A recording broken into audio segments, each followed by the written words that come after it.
आज के इस वीडियो में हम बात करेंगे पटना हाई कोर्ट की जो न्यू रिक्रूटमेंट नोटिफिकेशन आपकी यहाँ पर जारी हुई है, जो कि है रेगुलर मजदूर पोस्ट के लिए। इसका ऑनलाइन फॉर्म आप कैसे अप्लाई कर सकते हैं, इसके स्टेप बाय स्टेप प्रोसेस के बारे में हम बात करेंगे इस वीडियो में।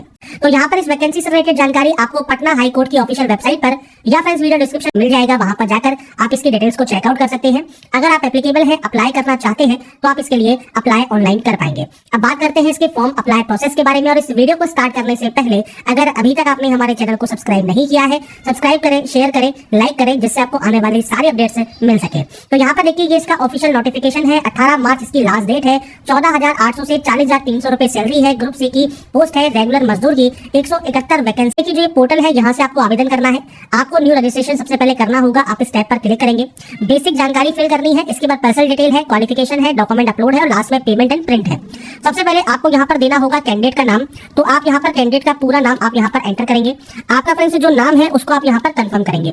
ये कंफर्म होना जरूरी है। अगर आपने अपना कभी नाम चेंज किया है तो आप यस कर सकते हैं, नहीं तो आप नो करेंगे। इसके बाद आपको यहाँ पर देना है आपका फादर नेम। तो आप यहाँ पर फादर नेम देंगे। इसके बाद देंगे आप यहाँ पर मदर नेम। नेक्स्ट ऑप्शन है जेंडर का। जेंडर सेलेक्ट कीजिए। डोमिसाइल अगर बिहार नहीं है तो आप नो कर सकते हैं और आपकी रिजर्वेशन कैटेगरी ओनली रहेगी यहाँ पर जनरल। अगर आप बिहार के निवासी है तो आप यहाँ पर यस कर सकते हैं। रिजर्वेशन कैटेगरी मान लीजिए आपकी बीसी है, एससी या एसटी है, वो आप सेलेक्ट करेंगे। ओएच कैंडिडेट है तो आप यस या नो कर सकते हैं। गवर्नमेंट एम्प्लॉई है तो यस या नो कर सकते हैं। पटना हाई कोर्ट के जो सर्वेंट कोर्ट है उनमें अगर आप सर्विंग में है तो यस या नो कर सकते हैं। आपका डेट ऑफ बर्थ क्या है तो आप इस कैलेंडर के माध्यम से आपका डेट ऑफ बर्थ सेलेक्ट कर लेंगे। इस क्राइटेरिया यहाँ पर आ जाएगा। आपका मोबाइल नंबर, मेल आईडी आपको एंटर करना है। आपके पास वैलिड ड्राइविंग लाइसेंस है तो आप यहाँ पर यस कर सकते हैं। ड्राइविंग लाइसेंस का नंबर, डेट ऑफ इशू आपको देना होगा। इसके बाद है साइकिलिंग। तो यहाँ पर आपसे कहा गया है there shall be cycling test for all candidate who qualify the written test.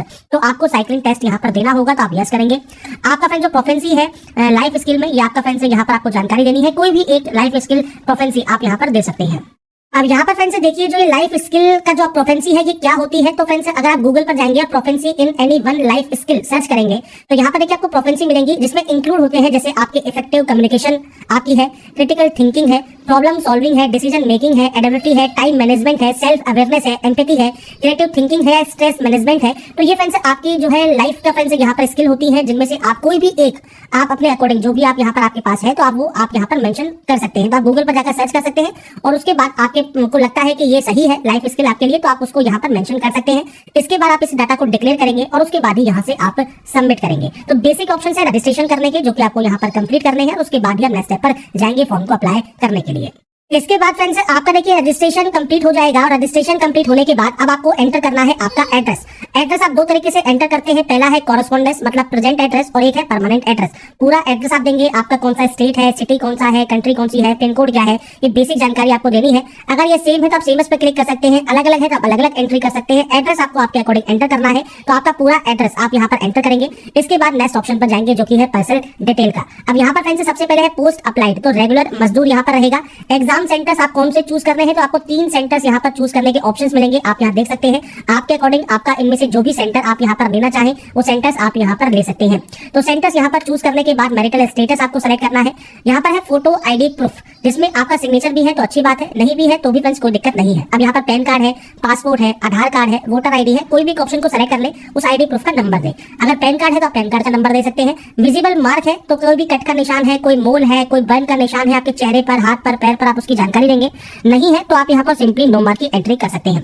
Additional detail में फ्रेंड्स कोई भी क्रिमिनल केस है या नहीं है, आप उसकी जानकारी यहाँ पर प्रोवाइड करेंगे। तो बेसिक जानकारी है जो कि आपको यहाँ देनी है। एनसीसी का कोई सर्टिफिकेट वगैरह है या नहीं है, बी सर्टिफिकेट, तो आप यहाँ से नो करेंगे और उसके बाद यहाँ से डाटा को सबमिट कर देंगे।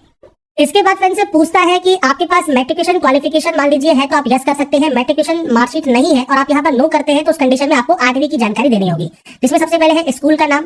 इसके बाद है फ्रेंड्स आपके बोर्ड का नाम, आपका पासिंग ईयर और आपका फ्रेंड्स परसेंटेज है या सीजीपी सिस्टम है वो आप जानकारी प्रोवाइड करेंगे, कौन सा डिवीजन आपने पास किया है। इंटरमीडिएट क्वालिफिकेशन अगर है तो ठीक है, नहीं है तो आप यहाँ पर नो कर सकते हैं, क्योंकि आपके पास मैट्रिकुलेशन नहीं होगा तो आप इंटरमीडिएट में भी नो ही करेंगे। अगर फ्रेंड्स आपके पास मान लीजिए मैट्रिकुलेशन क्वालिफिकेशन है मतलब 10वीं क्लास पास आउट अगर आप है तो उस कंडीशन में आपको यहाँ पर 10वीं की जानकारी देनी होगी। तो यहाँ पर फ्रेंड्स आपको सबसे पहले देना होगा आपके स्कूल का नाम। इसके बाद आपको यहाँ पर देना होगा आपके बोर्ड का नाम। इसके बाद आपको देना होगा आपका पासिंग ईयर मतलब आपने कब पास किया है। आपका फ्रेंड्स सीजीपी सिस्टम है तो आपको यहाँ पर सीजीपी या ग्रेड पॉइंट आप देंगे। इसके बाद आपकी परसेंटेज कितनी है वो कन्वर्ट करके आप मेंशन कर देंगे। अगर आपका फ्रेंड परसेंटेज सिस्टम है तो यहाँ पर आपको देना होगा मार्क्स ऑब्टेन और यहाँ पर देना होगा मैक्सिमम मार्क्स। आपकी परसेंटेज रहेगी और उसके बाद डिवीजन आप सेलेक्ट कर लेंगे। इसके बाद है इंटरमीडिएट। अगर आप इंटरमीडिएट पास आउट नहीं है तो आप नो कर सकते हैं, तो आप पास आउट है तो आप यस करेंगे। अब यहाँ पर भी सेम आपने कौन से स्ट्रीम से पास किया है, इसके बाद सेम जानकारी जानकारी आपको यहाँ पर प्रोवाइड करनी है। मैं सिर्फ यहाँ पर डेमो शो कर रहा हूँ, आपके अकॉर्डिंग आपकी एक्चुअल डाटा आपको यहाँ पर देनी होगी। सेम बोर्ड का नाम क्या है, आपका पासिंग ईयर क्या है, आपका सेम परसेंटेज सिस्टम है, मार्किंग सिस्टम है, ग्रेड सिस्टम है, वो आप जानकारी देंगे। आपका डिवीजन क्या है वो जानकारी देंगे। इसके बाद आप यहाँ से आप इसे अंडरटेकिंग करेंगे और उसके बाद यहाँ से सबमिट कर देंगे। इसके बाद नेक्स्ट ऑप्शन है फोटोग्राफ, सिग्नेचर और डॉक्यूमेंट्स अपलोड। सबसे पहले है पासपोर्ट साइज फोटोग्राफ, 50 से 100 केबी में आपको अपलोड करना है। जेपीजी फॉर्मेट में लेटेस्ट फोटो आपकी होनी चाहिए। सिग्नेचर 10 से 20 केबी में होगा। आपको ब्राउज पर क्लिक करके फाइल को सेलेक्ट करके अपलोड करना है। 10th का सर्टिफिकेट है, ये भी जेपीजी फॉर्मेट में है। 10th की मार्कशीट है, ये भी जेपीजी फॉर्मेट में है। इंटरमीडिएट मतलब 12वीं के सर्टिफिकेट एंड मार्कशीट आपको अपलोड करना है। आपका आईडी प्रूफ, पैन कार्ड, आधार कार्ड, जो भी डिटेल्स आपने दी है वो आपको अपलोड करना है।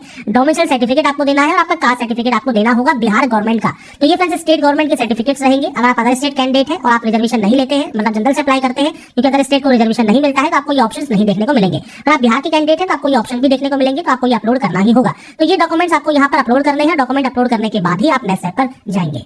इसके बाद फ्रेंड्स आपके सामने आएगा एप्लीकेशन प्रीव्यू सेक्शन। तो यहाँ पर जो भी डिटेल्स आपने फिल की है वो आप चेक कर लें। कोई भी गलती है तो बैक जाकर एडिट कर लें। प्रिंट प्रीव्यू चेक कर सकते हैं। इसके बाद यहाँ से डिक्लेयर करने के बाद पेमेंट वेरिफिकेशन सेक्शन पर आप जाएंगे। तो यहाँ पर फ्रेंड्स पेमेंट वाले ऑप्शन पर जाने के बाद आपको यहाँ पर मल्टीपल ऑप्शंस मिलते हैं। जैसे आप यहाँ पर मास्टर कार्ड यूजर हैं तो आप यहाँ पर इन ऑप्शंस का यूज कर सकते हैं। आपको फ्रेंड्स मान लीजिए यूपीआई से पेमेंट करना है, कार्ड से पेमेंट करना है, नेट बैंकिंग से पेमेंट करना है, तो आप किसी भी ऑप्शन का यूज कर सकते हैं पेमेंट करने के लिए। अब जैसे फ्रेंड्स मान लीजिए आप यूपीआई से पेमेंट करना चाहते हैं तो आपको देखिए मल्टीपल ऑप्शंस मिलते हैं। आप इनमें से कोई भी एक ऑप्शन को यूज कर लें और आपके पेमेंट को कंफर्म कर लें। जैसे ही आपका पेमेंट कंफर्म होगा या फ्रेंड्स आपका पेमेंट वेरीफाई होगा, इसके बाद अपना फाइनल प्रिंट आउट आप सेव करके अपने पास रख सकते हैं। और यहाँ पर फ्रेंड्स मान लीजिए आपका पेमेंट कंप्लीट हो जाता है और पेमेंट वेरीफाई नहीं होता है, तो यहाँ पर देखिए पेमेंट वेरिफिकेशन का भी ऑप्शन है। तो आप यहाँ से पेमेंट वेरीफाई भी कर सकते हैं। तो पेमेंट वेरिफिकेशन होने के बाद आपका फॉर्म यहाँ पर कंप्लीट होने के बाद आप अपना फाइनल प्रिंट आउट सेव या डाउनलोड करके अपने पास रख पाएंगे। तो यहाँ पर फ्रेंड्स देखिए जानकारी है पटना हाईकोर्ट मजदूर ऑनलाइन फॉर्म 2025 आप कैसे अप्लाई कर सकते हैं, उसकी जानकारी मैंने आपको प्रोवाइड कर दी है। बाकी की जानकारी आप इसकी ऑफिशियल वेबसाइट पर जाकर .com पर जाकर चेकआउट कर सकते हैं। अगर आपको हमारी वीडियो अपडेट पसंद आया है तो लाइक सब्सक्राइब जरूर कीजिए। बाकी की जानकारी के लिए ऐसे ही बने रहिए हमारे साथ।